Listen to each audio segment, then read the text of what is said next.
je vous souhaite la bienvenue à cette soirée conférence Regards croisés sur le printemps arabe. Je vous présenterai tout à l'heure nos deux invités. Vous le voyez, cette conférence est captée et sera conservée en archives. Mais avant d'aller plus loin, je vous invite à peut-être garder une minute de silence en hommage aux milliers, sinon aux dizaines de milliers de personnes tombées depuis un an dans leur lutte pour la démocratie dans les pays du Maghreb, en Libye et en Syrie, entre autres, récemment.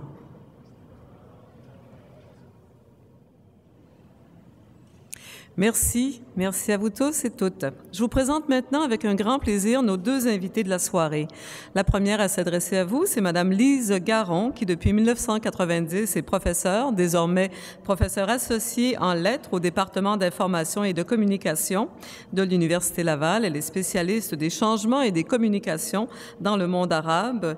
Elle a fait partie de plusieurs groupes de recherche. Ses domaines de recherche, bien sûr, le changement, les changements politiques et la communication, les droits de la personne, la démocratie dans le monde arabe, la sociologie de l'islam et la sociologie des médias.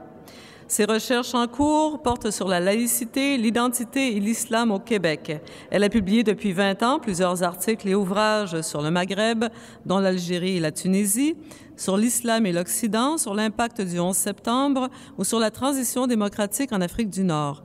Un ouvrage en collaboration, entre autres, avec M. Sami Aoun, notre deuxième invité de la soirée.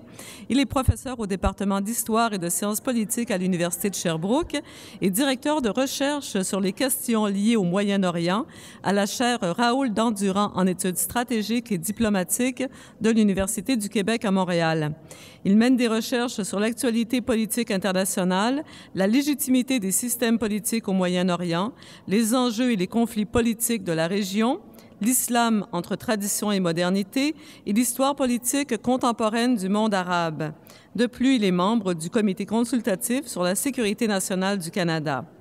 Régulièrement invité comme analyste à Radio-Canada, entre autres, vous l'avez sûrement déjà entendu ou vu à ce titre-là. Il a publié quelques ouvrages, je n'en cite qu'un, Après le choc, Moyen-Orient, incertitude, violence et espoir, en 2009. Alors, bonsoir à vous deux. Alors, je vous rappelle et je vous remercie à l'avance d'avoir préparé ces conférences de 30 minutes, à la suite desquelles il y aura une période d'échange, bien sûr, entre les gens présents avec nous ce soir et vous. Alors, Madame Garon, je vous souhaite, voilà, bonne chance et je vous demande d'y aller. La question du jour, c'est, évidemment, tout le monde se la pose, où s'en va le printemps arabe? Est-ce que ces peuples vont réussir leur transition démocratique? Ce sont les questions de l'heure, parce que le processus est à peine à son début. Alors, moi, évidemment, ce soir, je ne vais pas prédire l'avenir, pas plus que mon collègue Sami Aoun non plus. Toutefois, je prétends vous suggérer une grille de lecture qui va vous aider à réagir devant les événements qui se déroulent sous nos yeux, tout simplement. Alors, il y a 3 urgences actuellement. Mieux comprendre le monde arabe, mieux s'informer parce que les sources d'information ne sont pas évidentes, et vous allez certainement me demander qu'est-ce qu'on peut faire pour aider. J'aborderai rapidement cette question-là aussi. Comment comprendre? C'est en dissipant les malentendus, surtout.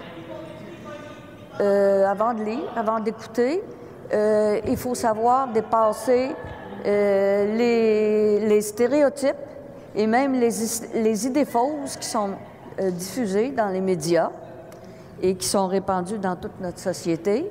C'est la première chose, c'est le premier volet de la compréhension qui est nécessaire. Il y a un effort de compréhension aussi du côté de la sociologie de la transition démocratique. Tout le monde espère en la construction des démocraties, mais nos espoirs sont parfois naïfs. Premier volet, première direction de la compréhension, dépasser les clichés.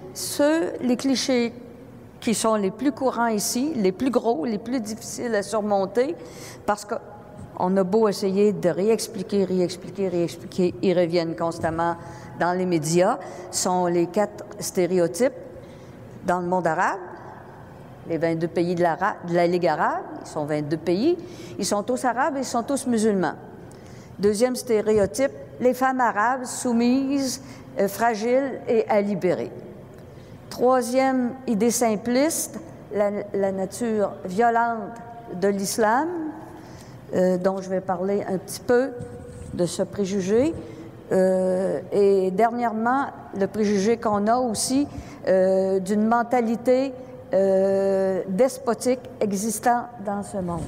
Premier cliché dont je vais parler, est-ce que ces gens sont tous arabes, tous musulmans, dans les 22 pays de la Ligue arabe?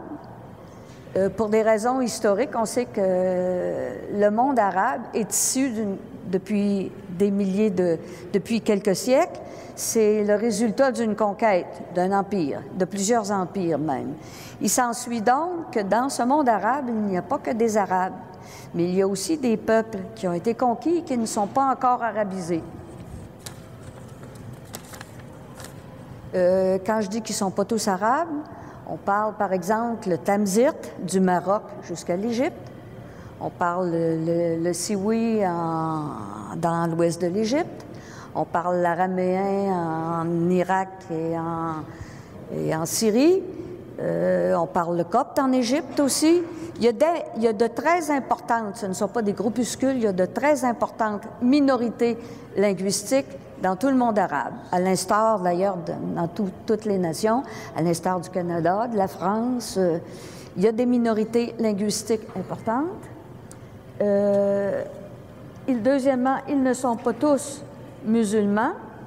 Dans le monde arabe, il y a d'importantes minorités religieuses. On pense d'abord aux Juifs, qui sont, malgré la création et le développement de l'État d'Israël, qui sont encore présents un peu partout dans le monde arabe. On pense à tous les chrétiens orthodoxes, qui sont les descendants des premiers chrétiens. En fait, la chrétienté, la religion chrétienne est une religion qui est apparue au Moyen-Orient avant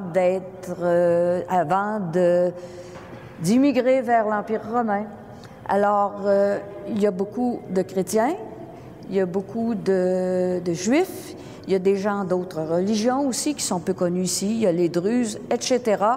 Donc, dans les 22 pays de la Ligue arabe, tout le monde n'est pas musulman, il s'en faut. Quand je dis qu'ils sont tous musulmans, parmi les musulmans, il y en a qui sont plus ou moins croyants, plus ou moins pratiquants. Je reviens un petit peu sur l'arabe, la langue arabe. Il n'y a pas une langue arabe, contrairement à ce qu'on pense. Dans chacun des pays du monde arabe, il y a plusieurs dialectes arabes qui peuvent être assez contrastés pour que d'un bout à l'autre du pays, on se comprenne, mais péniblement, avec difficulté. Ce qu'on appelle la langue arabe, c'est une langue, à l'instar de l'hébreu d'ailleurs, qui a été reconstruite, standardisée à des fins diplomatiques et de communication, de journalisme, etc., pour des raisons nationalistes aussi. Mais cette identité de monde arabe recouvre une très grande diversité linguistique. Deuxième cliché, enfin idée simpliste que je voudrais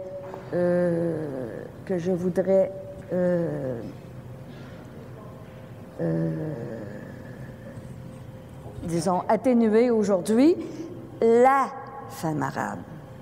Bon, premièrement, il n'y a pas un modèle. On pourrait dire la femme par rapport à l'homme, ça peut être des concepts, mais la femme arabe, ça n'est pas un concept.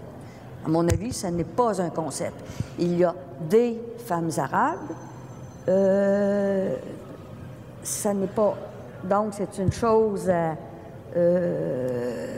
sur laquelle je vais élaborer aussi. Regardez, on va commencer par en parler. Dans le printemps arabe, on entend toujours dire les femmes arabes restent à la maison, sont enfermées. Bien, regardez, dans le printemps arabe, dans tous les pays où il y a eu des manifestations, les femmes étaient sur la rue autant que les hommes. Les femmes voilées dans les habits traditionnels autant que les femmes avec les cheveux au vent, cigarettes au bec, mini-jupe. Il y avait de tout, tous les styles. Ces femmes-là étaient présentes, non seulement présentes, mais étaient mobilisées pour tous les services, parce que surtout en Égypte et en Tunisie et aussi au Yémen, quand des manifestants campent sur place pendant des semaines, ça prend toute une organisation de la sécurité, de l'approvisionnement, de l'hygiène, etc. Les femmes étaient là, elles étaient très présentes et très visibles. Vous avez quelques photos ici.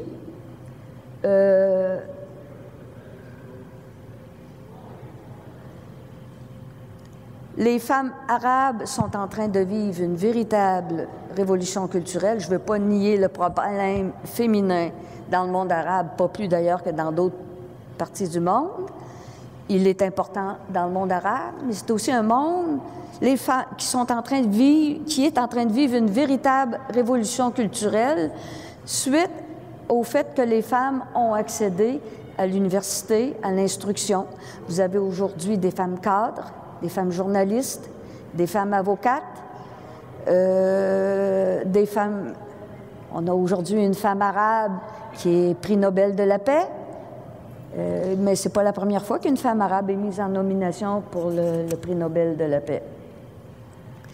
Alors, aujourd'hui, on a un profil, l'idée de la femme qui n'est pas instruite, ça n'existe plus, ça. Oubliez ça. Ça existe encore, oui, parce que c'est un monde diversifié, mais c'est un monde, les femmes arabes sont en train de vivre une véritable révolution culturelle. Je ne sais pas si vous reconnaissez les femmes qui sont sur la diapositive. J'en ai pris de Libye, de Tunisie, du Yémen, bien sûr. Il y en a même une qui est au Canada, qui est une militante féministe, mais que personne, à une certaine époque, ne prenait au sérieux.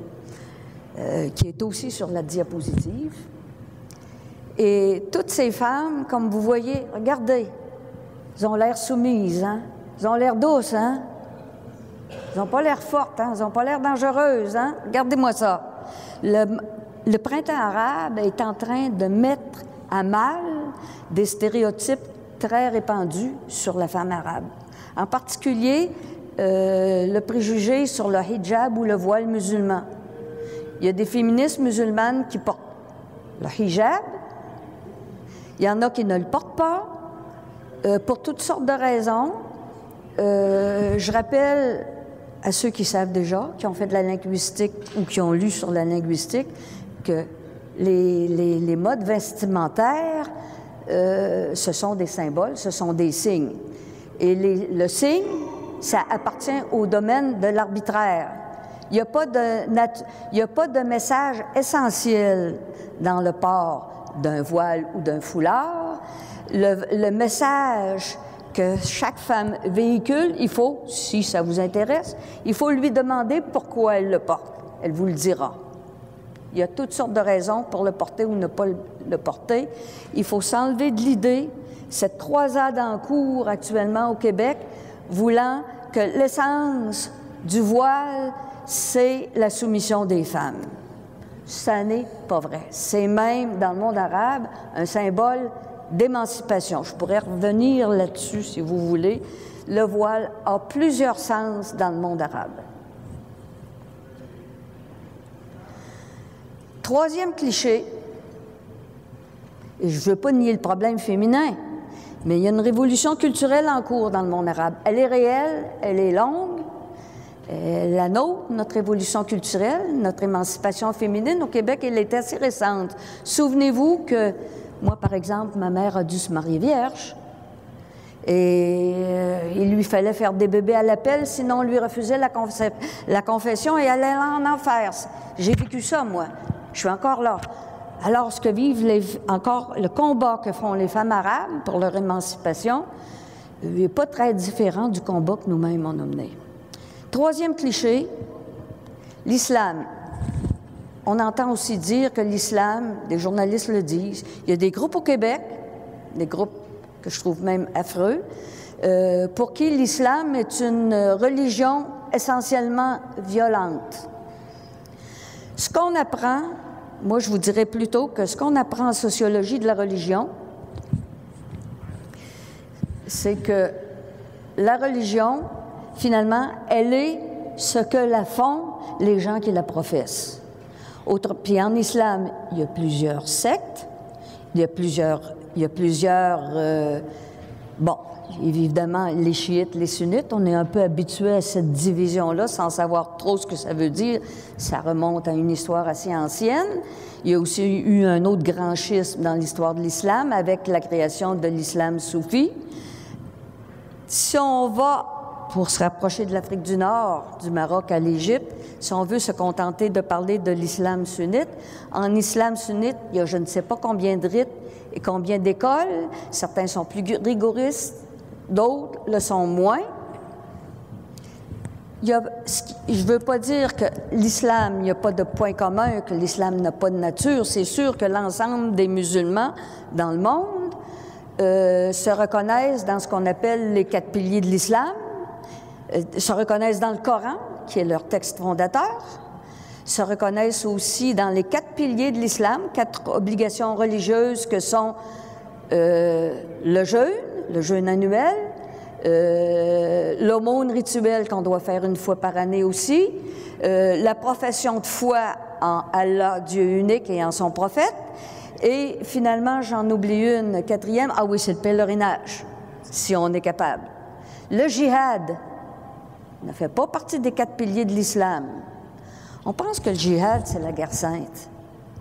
Pour certains Arabes, oui, mais il reste que, regardez les dictionnaires arabes, et pour la majeure partie des Arabes comme des musulmans, le mot djihad veut dire effort, discipline que l'on s'impose à soi-même pour plaire à Dieu et pour devenir meilleur.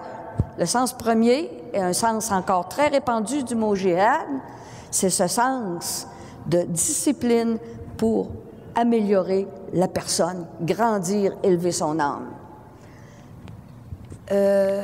Dire que l'islam est violent, lisez le Coran. Il y a des parties du Coran où c'est un ouvrage qui est parfois contradictoire, où il y a parfois des incitations à la guerre, mais où il y a parfois aussi des incitations à la paix.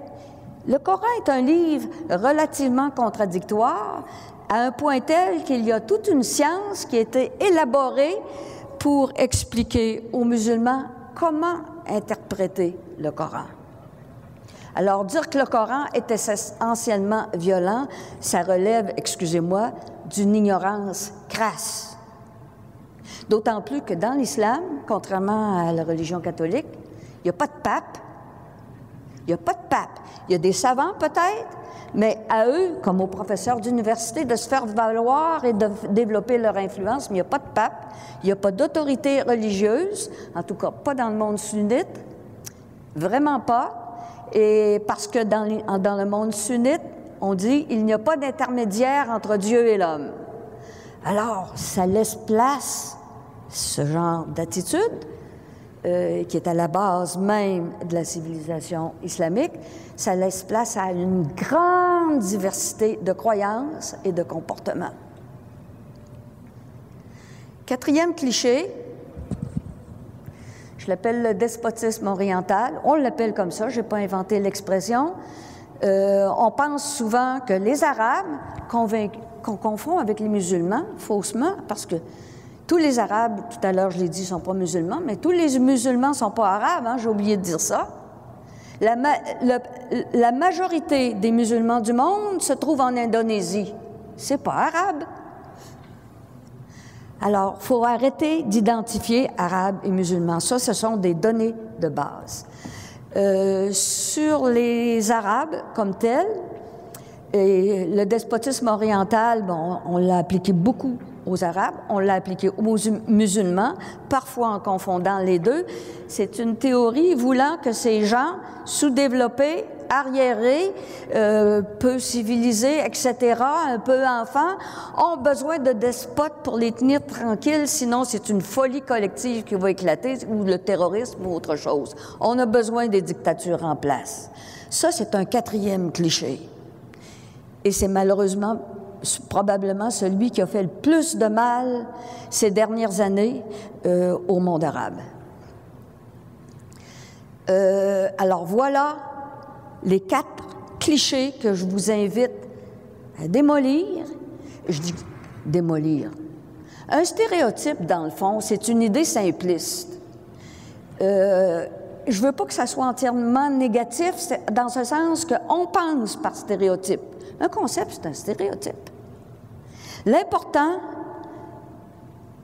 par rapport à notre position comme sujet connaissant par rapport à un stéréotype, c'est d'apprendre à le dépasser, à complexifier et à relativiser sa vision de l'être qu'on essaie de désigner par ce cliché. Alors, voilà comment comprendre le monde arabe. Alors, 4 grands malentendus. Comment comprendre, finalement, il faut aussi enrichir notre vision naïve de la démocratisation. Oups! Ben Ali est tombé. Moubarak est tombé. Assad n'a pas l'air bien solide. Si celui qui a fait le dessin refaisait aujourd'hui, il mettrait probablement Kadhafi devant. On parle souvent d'une réaction en domino, sauf que la transition vers un État démocratique, c'est pas un moment, c'est beaucoup plus complexe et plus long que ça. Ça n'est pas simplement la chute du dictateur.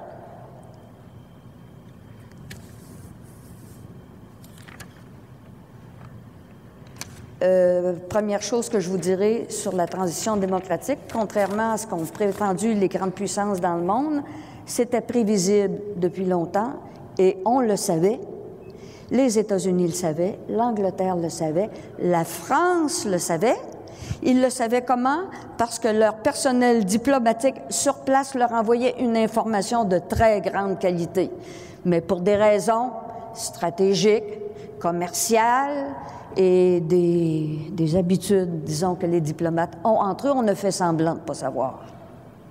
Mais on le savait, c'était prévisible pour les gouvernements.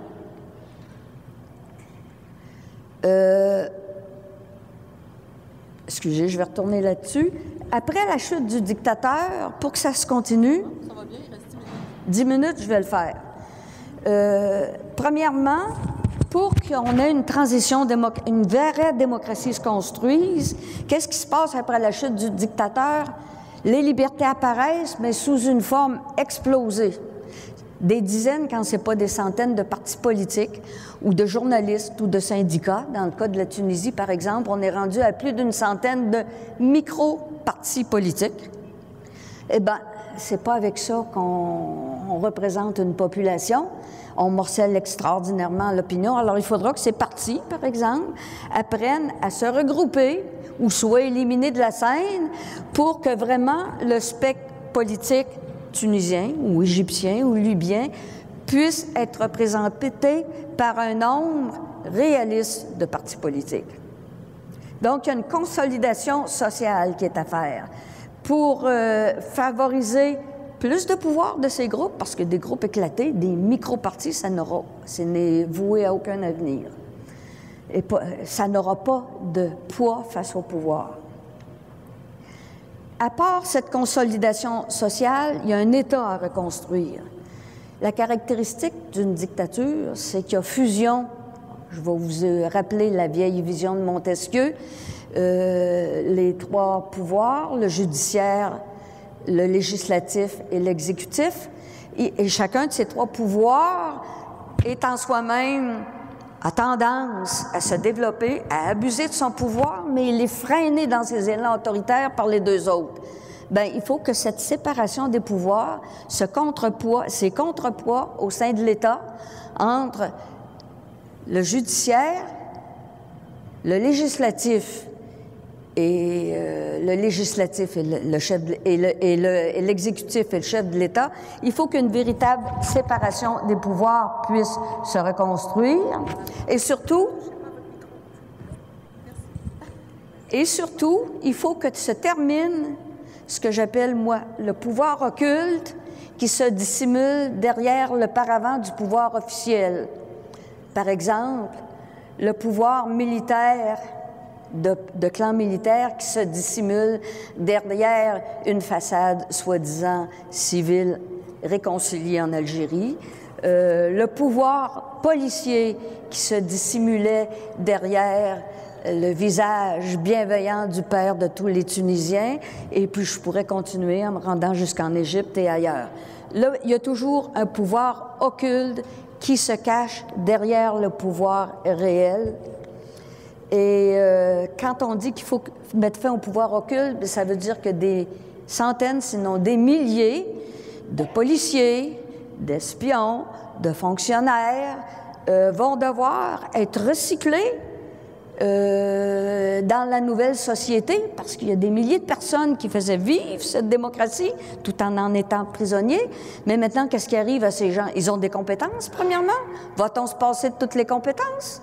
Va-t-on tous les mettre hors la loi? Mais c'est absolument pas viable. Alors, il y a un recyclage à faire par rapport aux gens qui appartenaient aux appareils. Qu'est-ce qu'on va faire de tous ces gens? Alors, c'est la raison pour laquelle une transition démocratique, c'est si long. Mais si on ne réalise pas ces trois éléments-là, il y aura guerre civile ou destruction de l'État ou réapparition d'une nouvelle dictature à visage bienveillant. Ah, c'est pour ça que c'est long. C'est un processus qui est long. C'est un processus qui n'est pas linéaire, qui peut avoir des dérapages, qui peut avoir des retours en arrière, qui peut réussir, mais pas nécessairement. C'est un processus qu'on ne peut pas prévoir parce qu'il est mu par ses acteurs, c'est-à-dire des hommes, des femmes. Mais là, les hommes et les femmes, on est dans le domaine du libre arbitre. Il n'y a pas de bouton automatique. Les gens peuvent même décider, dans des circonstances adverses, de poser des gestes héroïques qui vont changer le cours des événements. On ne peut pas prévoir ce qui va se passer. Un processus imprévisible. C'est imprévisible aussi parce que chacun des acteurs sur place ne sait pas ce que les autres vont faire. Et surtout, on ne sait pas non plus ce que les grandes puissances, États-Unis, France, Angleterre, Russie, vont faire ou ne feront pas. Alors, on ne peut pas prévoir. C'est une partie qui se joue à l'aveugle et qui va se jouer à l'aveugle encore pendant probablement des années. Et les progrès seront peut-être spectaculaires, mais très, très, très progressifs. Voilà ce qu'est une transition démocratique. Construire une démocratie, c'est pénible. Il y aura encore des victimes. Malheureusement, je le crains bien, je ne le voudrais pas, mais il ne faut pas être naïf. Les probabilités sont qu'il y en aura encore beaucoup d'autres. Voilà pour le double volet de la compréhension, sur le monde arabe et sur la transition démocratique. Il faut dire que si on est aussi très mal informé, c'est parce que les médias dominants, pour des raisons, je ne vous donnerai pas un cours de sociologie des médias, ne sont pas très performants en matière d'information internationale. Ça n'est pas leur habitude. Alors, je vous invite à consulter des médias alternatifs, et je vous dis lesquels. Vous pouvez, par exemple, consulter. Avant de vous dire quels sont les médias à consulter, je vais vous dire, bien sûr, qu'il faut se méfier un peu des médias dominants, il faut diversifier ses sources, mais surtout, en premier lieu, il faut apprendre à reconnaître la propagande des dictateurs ou des futurs dictateurs qui sont là rien que pour banaliser ou nier l'information sur la répression en cours et pour neutraliser l'information de leurs opposants ou de leurs dissidents. Méfions-nous des nouveaux spécialistes qui apparaissent subitement sur la scène publique, par exemple. Il y a beaucoup de nouveaux spécialistes qui vont apparaître, qui vont se dire des spécialistes du monde arabe qui n'en sont pas. Comme sont apparus, après le 11 septembre, beaucoup de spécialistes du monde arabe ou beaucoup de spécialistes du terrorisme qui n'en étaient pas non plus. On s'improvise. Méfiez-vous des nouveaux spécialistes. Méfiez-vous des arguments aussi. Quand une personne ou un site web ou un groupe ou une ambassade, dans son information, ne livre que des attaques personnelles plutôt que des débats d'idées, ne fait que dire « chez nous, vous voyez, c'est tranquille », ou encore « il y a un complot étranger contre notre pays », ou « il y a un complot terroriste », ou, souvent encore, extrême raffinement, on fait apparaître à la télévision des ex-opposants qui se repentent publiquement après avoir été joyeusement torturés, merci. Quand vous voyez ce genre d'argument, méfiez-vous. Il faut apprendre à reconnaître ça. Je vous donnerai juste un exemple, ceux qui sont des férus du web, comme moi aussi. Un exemple typique d'information officielle mensongère, propagande, c'est celle de InfoSyrie, qui est un site web qui est basé à Paris. Vous chercherez sur Google, InfoSyrie en un seul mot, et vous allez voir ce qu'il y a comme information là-dedans. C'est typique de tout ce que je viens de vous donner comme indicateur d'un discours de propagande. Vous avez tout là-dedans. Pour mieux s'informer, maintenant, où c'est qu'on va aller chercher? Je vous dis où pas aller chercher l'information, mais on la trouve où? Premièrement, je vous conseillerais, même en mettant certaines bémols, vous avez tous accès sur Internet au Al Jazeera English, le réseau Al Jazeera, le réseau arabe, qatari, English. Cherchez-le sur Google, vous allez le trouver forcément, parce que très souvent, Al Jazeera va plus en profondeur ou couvre des pays que les médias occidentaux ne couvrent pas.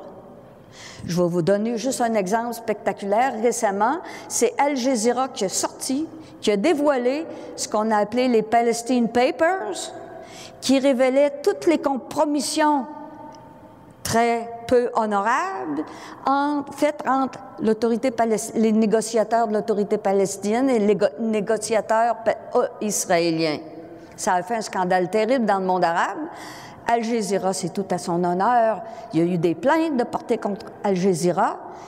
C'est toujours bon de lire Al Jazeera. Mais je mets encore des bémols. Al Jazeera, à l'exemple d'autres de nos grands médias, n'est pas toujours parfait. Sur le printemps arabe, ils ont eu des ratés importants. Par exemple, leur couverture de la Libye est très pro-CNT, sans nuance de ce que l'avenir réserve à la Libye. Al Jazeera s'est aussi fait avoir, malheureusement, en Algérie, en allant voir de faux militants pour la liberté qui étaient en fait des gens manipulés ou amis ou très proches de la dictature algérienne, comme Saïd Saadi du RCD, qui était devenu le grand révolutionnaire pour Al Jazeera, ce qui n'a jamais été. Quiconque connaît l'Algérie sait très bien que faut pas prendre, faut en laisser puis il faut en prendre sur Saadi. Où c'est que les meilleurs sites web pour savoir ce qui se passe dans l'un ou l'autre des pays du monde arabe, pour tous les pays sans exception, il y a 2 sites web que je vous recommande si vous ne voulez pas voyager idiot quand vous allez en voyage ou vous faire des idées trop simples. Allez voir le site de la Fédération internationale des droits de l'homme.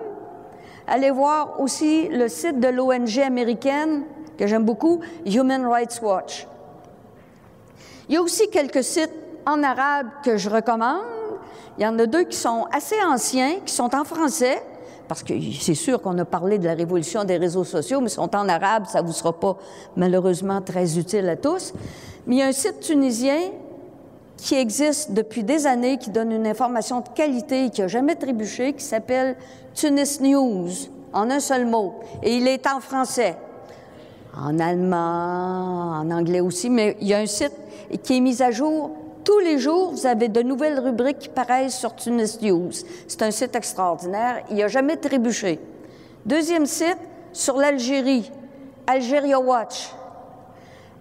Algeria Watch, c'est un site qui existe, mon Dieu, depuis qu'il y a eu le coup d'État en Algérie.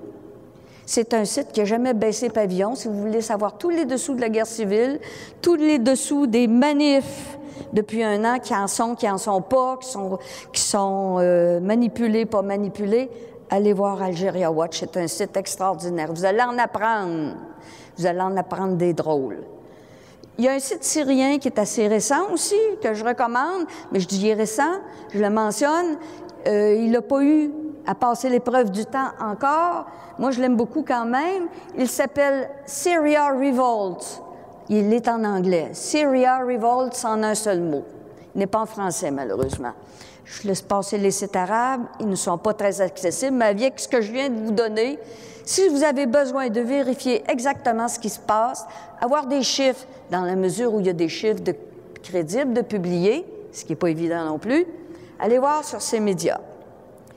Dernière, alors ça c'est la deuxième urgence, prendre l'habitude de mieux s'informer en allant voir les médias alternatifs, Al Jazeera et les sites web comme les 5 que je viens de vous recommander. Vous pouvez en trouver d'autres aussi par vous-même. Et je termine 30 secondes. Mieux aider. Mieux aider. Qu'est-ce qu'on peut faire pour les aider? Bon, premièrement, on ne peut pas aller sur place, sauf exception, vraiment les aider. On n'a pas prise sur les dictatures du monde arabe. Nous sommes des Canadiens. Par contre, on a prise sur nos gouvernants, nos élus. On est capable d'appuyer les principales problématiques que vive le monde arabe en faisant pression sur nos élus par des campagnes de lettres, etc. Il y a actuellement des questions qui sont très, très, très brûlantes qui concernent le monde arabe. Il y a d'abord la question palestinienne. Il y a un vote qui est en train d'être pris à l'ONU sur la reconnaissance ou non d'un État palestinien. Le Canada est contre. On peut aider les Palestiniens en faisant pression sur le gouvernement canadien, parce qu'on est citoyen canadien. Un autre problème, un autre enjeu, c'est celui, par exemple, vous savez que la Tunisie, qui était le premier des pays à vivre le départ du dictateur et une transition démocratique quand même bien partie, pas trop mal, disons, il y aura le 23 octobre, c'est dans une dizaine de jours, il y aura élection de la première élection libre dans l'histoire de la Tunisie indépendante. Et cette élection qui aura lieu le 23 octobre, il y a tellement de Tunisiens à l'étranger, mais le Canada, contrairement aux autres pays dans le monde, n'a pas autorisé la Tunisie à organiser des bureaux de vote pour les Tunisiens qui résident au Canada. Ça, je pense qu'on peut faire des pressions sur nos gouvernements en la matière. Et je termine surtout par une urgence, si on veut aider. Quand il y a des dictatures, ça veut dire que vous avez des réfugiés qui s'en vont à l'étranger et qui, à partir de l'étranger, organisent la résistance. Ils sont réfugiés à condition qu'on les accepte comme tels. Or, le Canada a une politique extrêmement perverse en matière de droit d'asile et de protection des réfugiés. Je pourrais élaborer longuement là-dessus. Eh bien, il y a même des organismes qui existent. Il y a un organisme qui est récent à Montréal qui fait, à travers le web, un travail extraordinaire qui s'appelle People's Commission. Je m'excuse s'il est en anglais, il n'y en a pas en français. Il faut joindre ce genre de groupe et faire des pressions sur nos gouvernements pour que le gouvernement arrête de nuire, arrête de collaborer avec les dictatures. Le gouvernement canadien a une longue tradition de collaboration avec les dictatures algériennes, tunisiennes et autres. Merci, Mme Garon. Je vous arrête là, alors merci.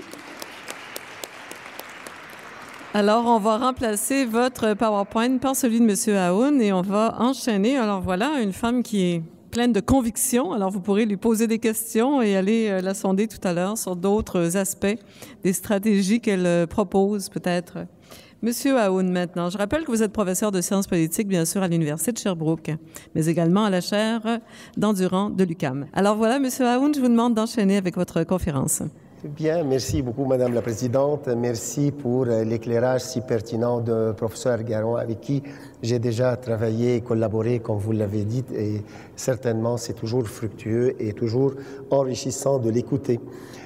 Certainement pour ce soir, si vous permettez, dans les trentaines de minutes, je mettrai aussi la nappe en complémentarité avec ce qu'on vient d'entendre sur quelques éléments d'une grille de lecture, quelques parapets pour ne pas sombrer dans soit les amalgames, soit les préjugés et les stéréotypes.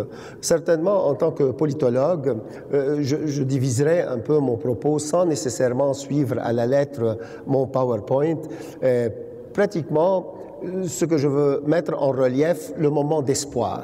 Pourquoi le printemps? D'ailleurs, c'est une adaptation, comme vous le savez, d'une appellation occidentale, européenne, le printemps des peuples, en 1848 en Europe. Donc, même dans le titre, dans l'appellation, il y a toujours une certaine influence occidentale.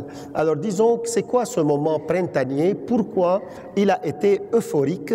Pourquoi on l'a accueilli avec tant de générosité, avec tant aussi d'enthousiasme, et soit au niveau des élites arabes, soit au niveau, ou certaines élites arabes, soit au niveau de beaucoup des franges de l'opinion publique arabe, ou quand même quelques franges assez importantes et manifestes. Deuxième partie, ce serait plutôt sur les menaces. Et en ce sens, si cette conférence a été le lendemain de l'événement tunisien, certainement tout le monde ici serait quand même assez euphorique. Mais quand on écoute et on entend et on voit ce qui est arrivé en Libye, en Syrie, au Yémen, et surtout hier et avant-hier en Égypte, alors peut-être on va sombrer un peu, soit dans un moment de réflexion, soit dans un moment de tristesse. Et certainement, aujourd'hui, nous sommes dans une période peut-être de turbulence très forte dans ce qu'on appelle le printemps arabe.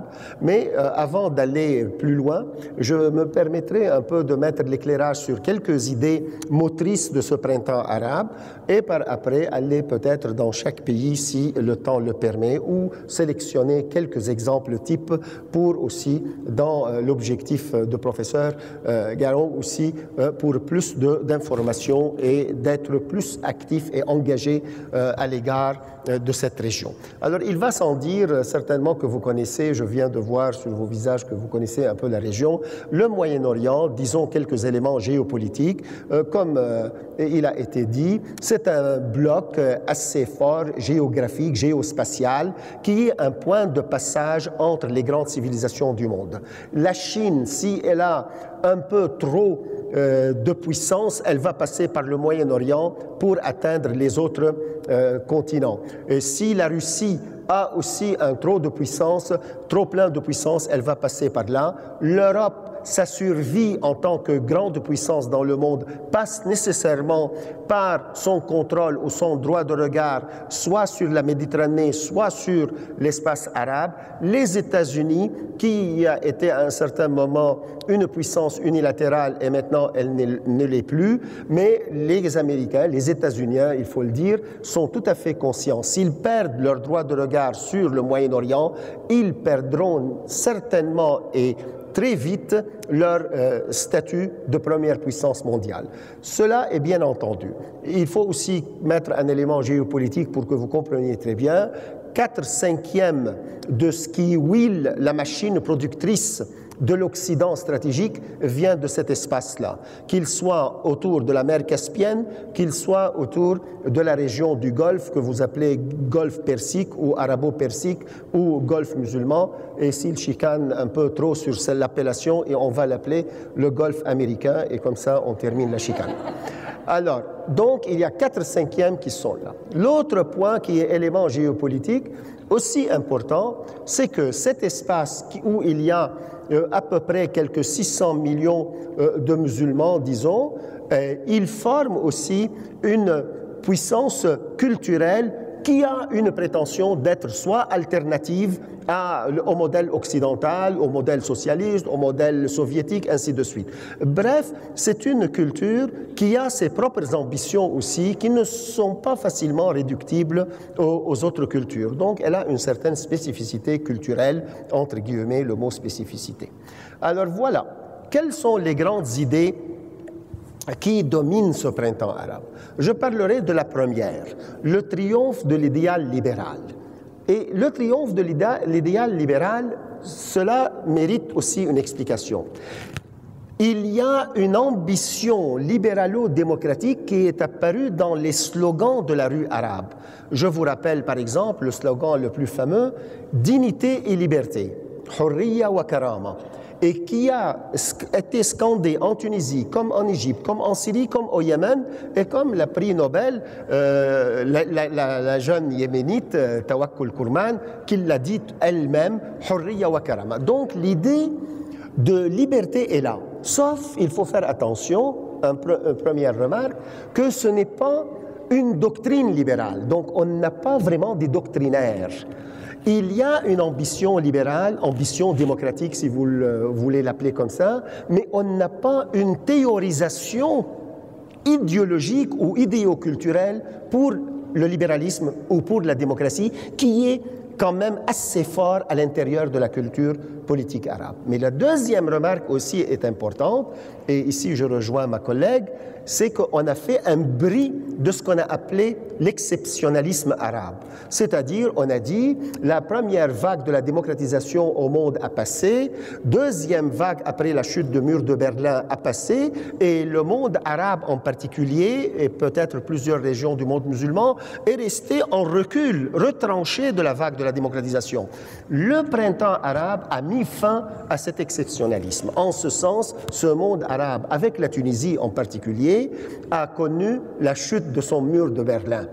Et en ce sens, on a mis fin à un certain orientalisme qui a dit que ces peuples arabes, cette culture arabo-musulmane, cette culture islamique n'a pas un appel ou n'a pas même l'appétit du libéralisme, n'a pas l'appétit de la démocratie. En plus, elle n'est pas un terreau fertile pour la démocratie.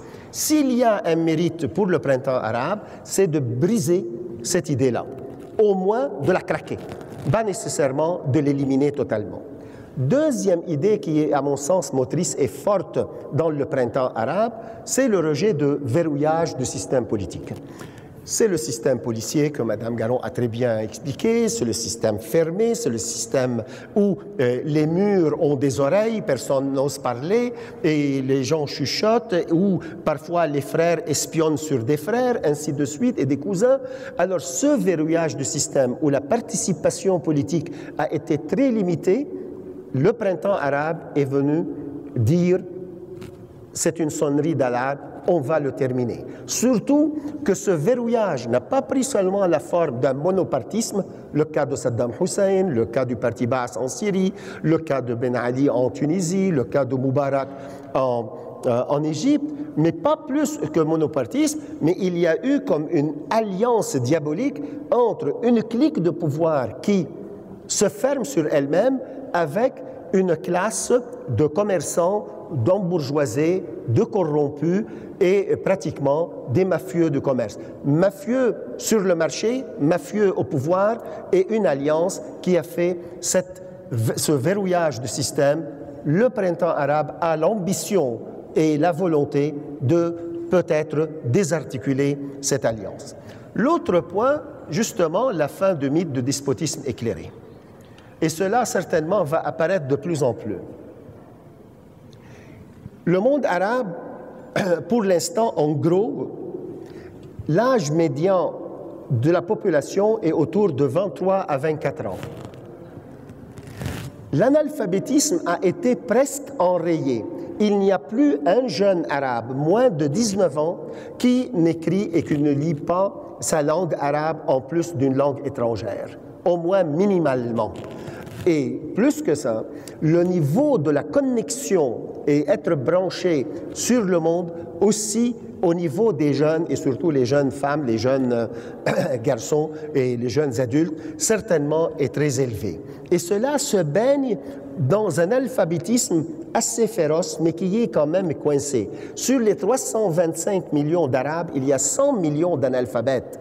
C'est vrai, mais si vous regardez la moyenne d'âge, il n'y a plus d'analphabétisme au sein des jeunes. Donc, ce sont des gens éveillés qui n'accepteront plus facilement d'être menés par un despote éclairé, par la personnalité historique qui mène, le pater de la Ummah, de la nation, à la Saddam Hussein, le père comme à la Moubarak ou Ben Ali, ou comme Kadhafi, avec cette personnalité excentrique et cette hybridité dans soit la personne, soit dans l'idéologie.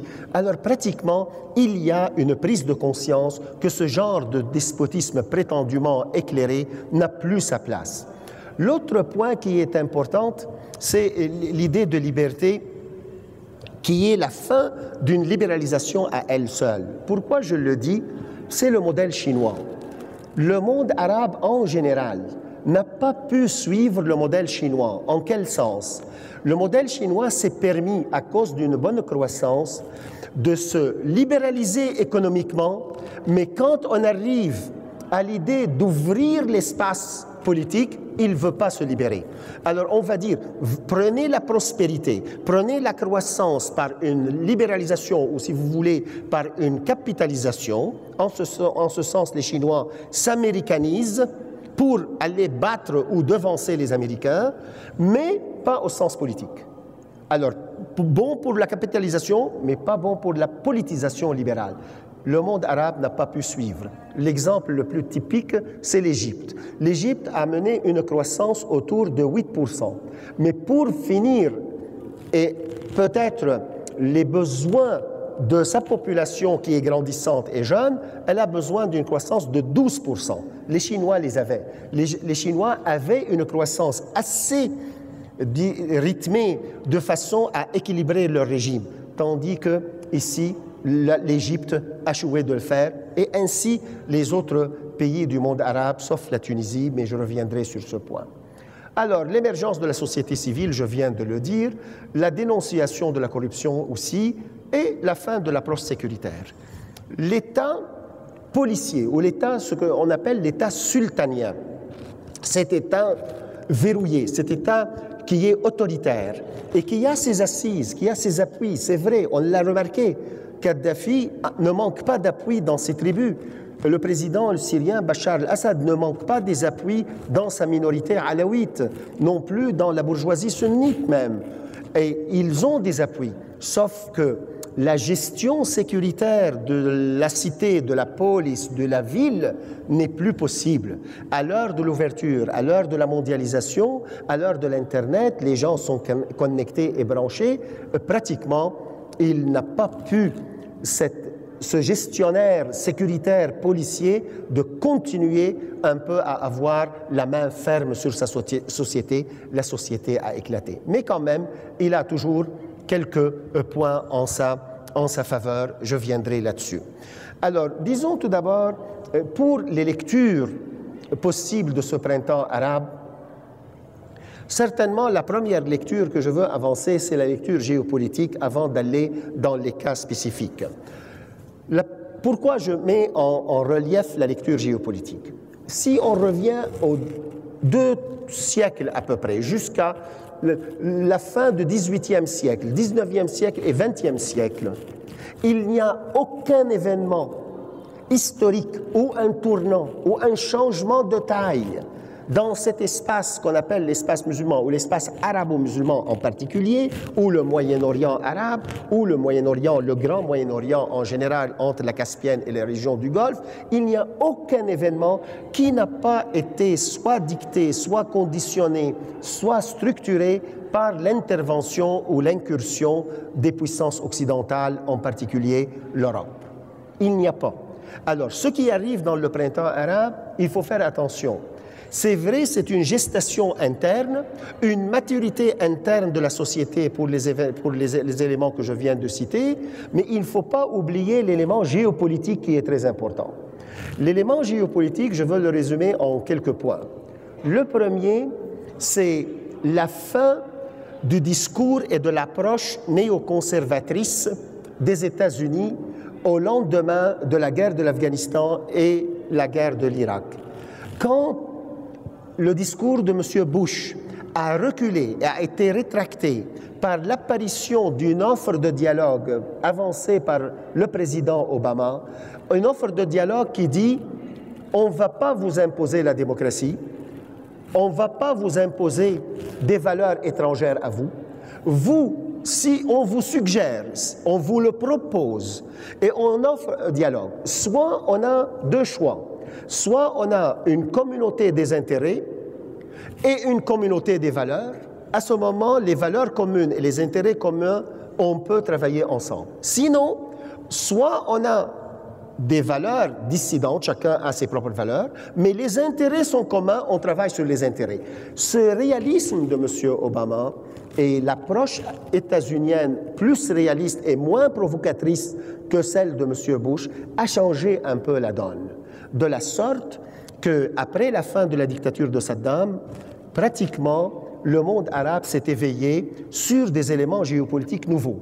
Un, il y a une crise en Europe, crise financière, donc il y a une fermeture, pas hermétique, mais quand même assez importante, de flux d'immigration vers l'Europe. Alors on sent que l'Europe n'est plus demanderesse, si vous voulez, de nouveaux immigrants. Elle n'a pas besoin des bras, elle n'a pas besoin. Il y a une crise financière, il y a une crise économique, et Mme Angela Merkel l'a très bien dit, d'une façon assez crue et cruelle, le multiculturalisme a fait un échec, subit un échec en Europe. Alors c'était clair et net, on ne veut plus d'immigrants.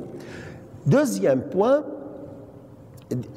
en plus de ça, le fait que les autres pays, comme le Canada et autres, écrèment leurs immigrants, alors pratiquement, ces jeunes Arabes se sont sentis devant le défi de faire un changement de l'intérieur.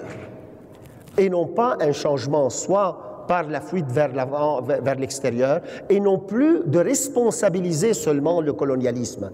L'idée que le colonialisme est responsable, c'est une idée acquise, tout le monde en est convaincu, on n'a pas besoin de débattre. Sauf après 7, 8 décennies, 10 décennies presque de la fin du colonialisme au sens littéral du terme, il fallait responsabiliser celui qui est devant eux, donc le gouverneur en place. Et ce qui a aidé plus, et je termine sur les éléments géopolitiques, c'est l'échec de Al-Qaïda. L'échec de toute cette approche ben-ladiniste qui disait que le seul moyen de libérer les peuples arabes ou les peuples musulmans, c'est de combattre et de glisser la bataille par la violence transfrontalière contre l'ennemi, qu'il soit chez nous, en Afghanistan, en Irak, ou contre l'autre. Et l'échec de cet appel à la violence a été senti par les élites et les jeunes et les élites, surtout intellectuelles arabes. Ils ont compris que la rue de la violence, la voie de la violence est un cul-de-sac. Et surtout, ce qui est arrivé en Irak et en Afghanistan un peu, mais plutôt en Irak, que Al-Qaïda, pour tuer un Américain, ils étaient presque contraints de tuer centaines d'Irakiens. En plus, ils sont engouffrés dans la guerre entre sunnites et chiites. Donc, il y a eu une désillusion, si jamais il y en avait une illusion sur ce point, que cette voie est bouchée et donc il faut aller chercher d'autres moyens. C'est pourquoi, si vous regardez le printemps arabe, tout d'abord, le slogan le plus connu, soit au Yémen, soit en Syrie, soit en Tunisie, en Égypte, sauf dans le cas de la Libye, c'était pour un certain moment, c'était « Silmiya, Silmiya ». C'était pacifique, pacifique. Donc, ils ont compris qu'ils ne devraient pas croiser le fer avec un régime despotique, avec un régime de terreur. Donc, il fallait plus le démobiliser, le désarticuler par la non-violence. Ce qui a réussi en Tunisie, et la Tunisie a montré l'exemple peut-être le plus parfait. Alors croisons les doigts, souhaitons-leur beaucoup de chance. Pourquoi la Tunisie? Parce que la Tunisie était avancée sur la voie de la modernisation. Elle a été sur la modernisation culturelle assez avancée, sur la modernisation économique assez avancée, modernisation sociale était avancée. Quand vous avez à traiter 5,2% et un peu moins d'analphabétisme, donc le modèle tunisien a réussi sur ce point. L'autre point, sur la propriété privée. Il y a 80% à peu près des Tunisiens qui avaient soit une maison, soit une petite voiture, ce qui est plus que les chiffres des États-Unis, par exemple. Le problème de la Tunisie était sur deux niveaux. Que cette modernisation économique était seulement sur la façade du pays, mais elle n'était pas dans la profondeur du pays. Il y avait comme un déséquilibre entre la façade et ce qu'on appelle la Tunisie profonde.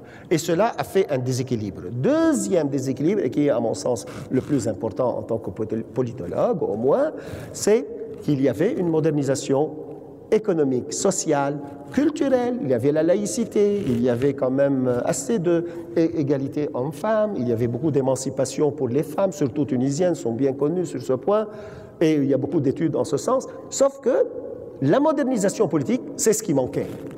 Il y avait une fermeture du régime qui n'était plus tolérable pour une société civile, éduquée, branchée, connectée. Et sur ce point, on voit que le régime à craquer vite et d'une façon que la corruption annexée avec cette pointe de sécurité n'est plus fonctionnelle dans un pays qui est quand même assez jeune, un pays de quelques 9 à 10 millions de personnes, qui n'a pas des ambitions contre ses voisins. Il n'est pas ni menaçant ni menacé, si vous voulez, en quelque sorte de géopolitique. Alors, ce qui a réussi en Tunisie est quand même plus articulé que les autres exemples. Mais il y a maintenant un problème en Tunisie. Madame Garon a déjà parlé de cet éclatement de la gauche, cet éclatement des partis politiques jusqu'à 73 partis à peu près. Ça pourrait être dans des turbulences assez connues. Il y a maintenant l'islamisme tunisien qui a droit de cité et droit de chapitre, et certainement il faut lui reconnaître sa liberté de bougeotte dans l'espace tunisien.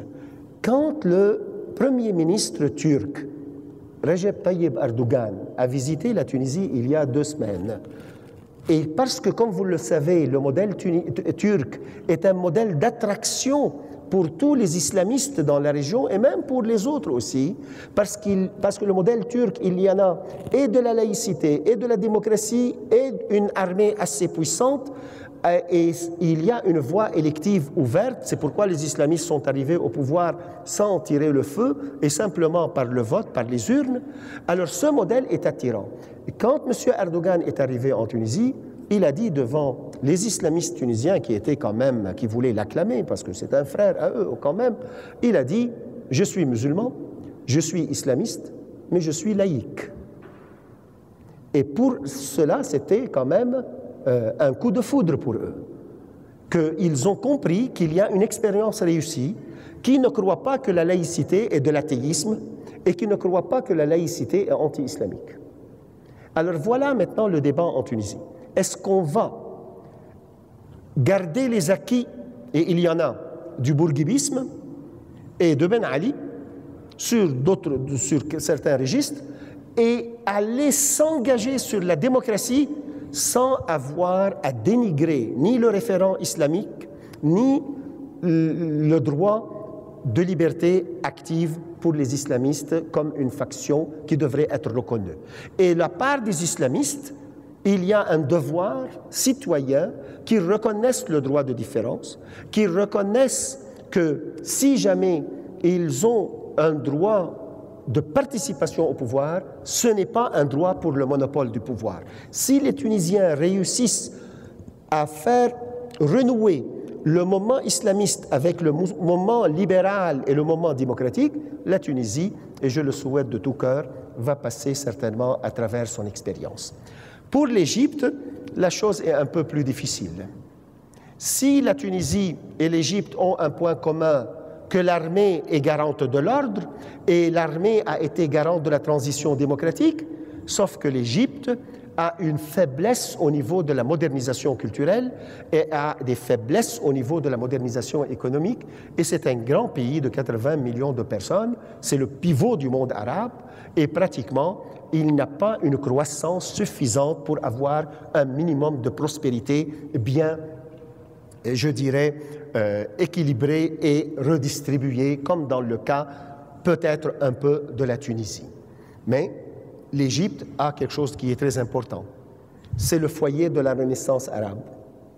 C'est depuis 2 siècles, tous les Arabes regardent l'Égypte. Si l'Égypte échoue, les Arabes échouent. Si l'Égypte réussit, les Arabes vont réussir. C'est là, il y a Hollywood est là, le théâtre est là, les écrivains, les romans, toutes les élites regardent l'Égypte comme leur Mecque, si vous permettez l'expression. Et sur ce point, alors l'Égypte a quelques acquis. Mais pour l'instant, il y a, je dirais,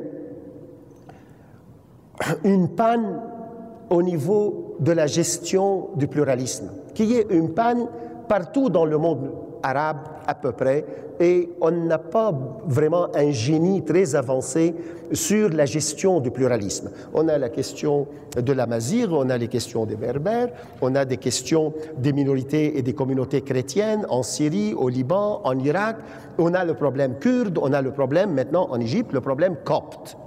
Qui sont les problèmes? Alors, pourquoi les Coptes? Les Coptes sont piégés. entre un État égyptien qui est avancé sur la modernité politique, c'est là où il y a eu le premier parlement dans le monde arabe au XIXe siècle, c'est là où l'État est fondé sur une constitution qui est inspirée des idéaux de la Révolution française, et avec aussi du common law et du code civil. Bonaparte a déjà mis en Égypte le code civil, qui est toujours en fonction en tout cas. Et vous avez l'autre référence, l'autre cadre référentiel qui est l'islam et qui est toujours omniprésent. Comment faire maintenant aussi joindre les deux et comment faire engager l'Égypte pour qu'elle regagne son rôle pivotal dans l'espace et dans l'échiquier? Aujourd'hui, je crois que l'Égypte est prise dans une situation de faiblesse et d'affaiblissement. Malheureusement, ce serait peut-être pour 5 ans, mais on ne va pas lire dans nos boules de cristal, mais ce qu'on voit maintenant, il y a un retard sur l'arrivée du printemps arabe en Égypte. Il semble que l'armée égyptienne n'arrive pas à reproduire le même duo qui a été avant la Révolution, c'est-à-dire l'armée d'un côté et le parti de M. Moubarak, le parti national. Maintenant, on va le remplacer. On n'arrive pas à le remplacer par les frères musulmans. Ils ont fait une coalition il y a 2 semaines, une coalition assez large. Il faut espérer maintenant que la coalition puisse, avec l'armée, rebâtir l'Égypte et la remettre sur les bons trains. La Libye, vous connaissez l'histoire. Ici, c'est une fin tragique pour colonel Kadhafi. Lui, il a de grands acquis. Je sais bien qu'il est quand même, il a fait quelques peut-être gestes assez positifs à l'égard de l'Afrique ou à l'égard de l'autre. Ça, je suis bien conscient, sauf, je vous dirais, pour un peuple de 8 millions de personnes qui a aujourd'hui une réserve de 170 milliards de dollars, des fonds nationaux souverains de quelques 80 milliards de dollars, que le peuple libyen n'arrive pas à vivre à un niveau de prospérité et que lui, il a imposé un régime policier et aussi un régime hybride entre république de masse, entre ses fils qui gouvernent le pays, en disloquant l'armée nationale. Je crois qu'il a une fin tragique, mais je suis conscient de quelques appels. Pour le Yémen, ça c'est un désastre qui nous attend. Le Yémen s'éclate au plus vite, à une vitesse qui me fait vraiment mal. Moi qui ai connu ce pays, j'ai été professeur visiteur dans ce pays, et pratiquement, on a maintenant un problème au Yémen. Est-ce qu'il va perdre l'unité entre nord et sud? Est-ce que Al-Qaïda va se reconstruire dans le sud? Est-ce que les sunnites vont faire de la guerre aux chiites du nord? Ça, c'est un point qui reste à regarder. Il faut, mais aussi, comme je vous dis, ici, presque le pessimisme est ambiant. Le Bahreïn, ça, c'est un point assez aussi litigieux. Comme vous le savez, c'est un cas où 70% de la population sont chiites et le pouvoir est 30% sunnite. Alors, quand les Iraniens et les chiites libanais et les chiites irakiens ont appelé à la justice au Bahreïn que les chiites de 70% prennent le pouvoir au lieu de 30% des sunnites, alors ça a été bien fait, mais quand on arrive à la Syrie, c'est tout à fait le contraire. C'est 70% des sunnites qui se sentent marginalisés du pouvoir aux mains d'une minorité chiite alawite de 12%. Alors vous comprenez que l'appel à la démocratisation du Bahreïn devient un appel à la démocratisation de la Syrie, mais dans les 2 cas, on tombe dans le piège du confessionnalisme. Et le monde arabe vit sous le spectre de cette fitna, c'est-à-dire la discorde, malheureusement, la discorde entre sunnites et chiites. Et dans mes derniers voyages, j'étais au Maroc et j'étais en Égypte et aussi au Liban et Syrie. C'est la première fois que j'entends des discours haineux entre sunnites et chiites à ce niveau très, je dirais, avancé, et c'est malheureux. Pour la Syrie, voilà, aussi la Syrie, c'est la fin du monopartisme, la fin du président qui a pris la succession de son père d'une république, une république qui est devenue dynastique. C'est une aussi exception pour les politologues, ça ne se voit pas que rarement, sauf en Corée du Nord, mais le régime syrien a quelques cartes fortes et il peut les jouer. Parce que la Syrie, c'est le cœur du Proche-Orient. Si le cœur explose, c'est tout le Proche-Orient qui va s'éclater. Et à ce moment, on parle de la démocratisation, mais malheureusement pour nous, c'est une démocratisation qui se fait sous le spectre de ce qu'on appelle en politique la balkanisation, c'est-à-dire l'éclatement en des mini-États chrétiens, druzes, alaouites, sunnites, chiites, ainsi de suite. Et que cela va toucher et l'Irak et le Liban à la fois. À ce moment, et ici je termine, on pourrait dire pour la Palestine, ce serait vraiment un coup difficile si jamais le voisinage arabe de la Palestine va éclater en mini-États belliqueux entre eux sur des clivages confessionnels ou ethniques. Alors à ce moment, le rêve juste et justifié et légitime et légal des Palestiniens d'avoir un État pourrait avoir un coup. Et sinon, il faut maintenant jouer le naïf, comme le professeur Garon a dit. Alors s'il faut jouer le naïf, il faut espérer que la cause palestinienne soit réglée dans les plus brefs délais selon les règles de la solution qui est la moins coûteuse et qui est la plus communément acceptée, la solution des deux États. Sinon, la région va rentrer malheureusement entre trois dynamiques, une islamisation qui pourrait être une sur-islamisation et qui est menaçante pour les musulmans plus que les autres. Pourquoi? Parce qu'elle va semer soit une doctrine intégriste imposée par la contrainte, soit, c'est ce qu'il faut espérer, la démocratisation, l'ouverture de l'espace, sinon, et c'est là le malheur géopolitique qu'il faut œuvrer, comme dit Mme Garon, pour ne pas qu'on tombe là-dedans, c'est la rebalkanisation, c'est-à-dire diviser ce qui est déjà divisé. Vous savez que cette région a été divisée aussi par le scalpel du colonialiste et des puissances coloniales. Alors cette fois-ci, on redivise ce qui est redivisé et on est loin du rêve de l'unité, on est très loin du rêve de la démocratie. Alors, quelle gestion de la pluralité ethnique et confessionnelle dans la région? Ça, c'est la question qui devrait nous préoccuper dans les prochaines semaines et années. Merci beaucoup.